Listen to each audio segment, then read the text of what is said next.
अतिथिओ, आदरणीय आचार्यश्री અને શિક્ષકગણ અને તથા મારા ભાઈઓ અને બહેનો, આપ સૌને મારી શુભ સવાર। આજે આપણી શાળામાં શિક્ષક શ્રી નરનાળિયા સર, શેષાદ્રી સર અને ધોરણ 10 અને 12 ના વિદ્યાર્થીઓને વિદાય સમારોહનું આયોજન કરવામાં આવે છે। હું તમારી સાથે મારા પ્રિય શિક્ષક પ્રદ્યુમન સર વિશે મારી લાગણીઓ અને અનુભવ વ્યક્ત કરવા માંગુ છું। તો આપ સૌ શાંતિથી સાંભળશો। રોશની બનીને આવ્યા છે અમારા જીવનમાં એવા गुरु ने હું प्रणाम करूँ છું।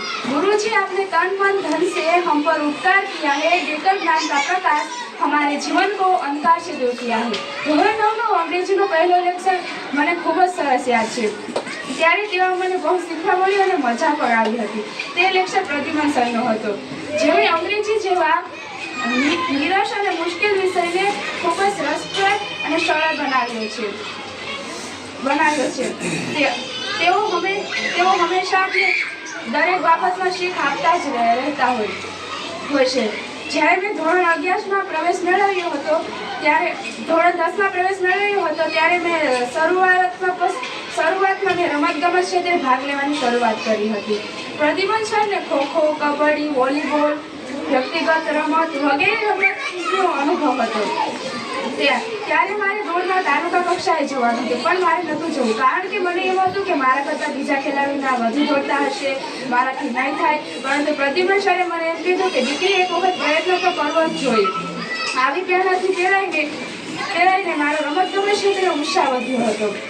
તેથી આવી અનેક પ્રેરણાઓથી તેઓ મારા અતિ પ્રિય શિક્ષક બની ગયા। તમે અમારી શાળાના એક કલ્પવૃક્ષ છે, જે દરેક ભવિષ્યમાં થઈ શકતા નથી। તેઓ ખુશનસીબ હશે જેઓને તમારા જેવા ગુરુ મળે છે।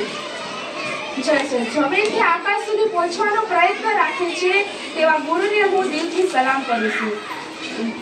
પ્રદ્યુમન સરની વિદાય એક દુઃખદ ઘટના છે, પરંતુ તેઓ તેમના વતનની નજીક જાય છે। ધોરણ 10માં મેં 11માં પ્રવેશ મેળવ્યો તે હમણાંની જ વાત છે। હમણાં જ પ્રદ્યુમન સર અંગ્રેજીનો લેક્ચર લેવા આવ્યા હતા, ત્યારે એક મસ્ત ટોપિક પર વાત કરી છે, તમારે આગળ જઈને જિંદગીમાં શું કરવું, ત્યારે કઈ નોકરી લેવી તથા કયો ગોલ નક્કી કરવો।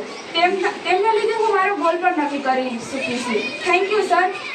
જુદા થવું તો કિસ્મતની વાત છે, સમય બાંધવો કોની હાથની વાત છે। તકદીર રહેશે તો ફરી મળીશું।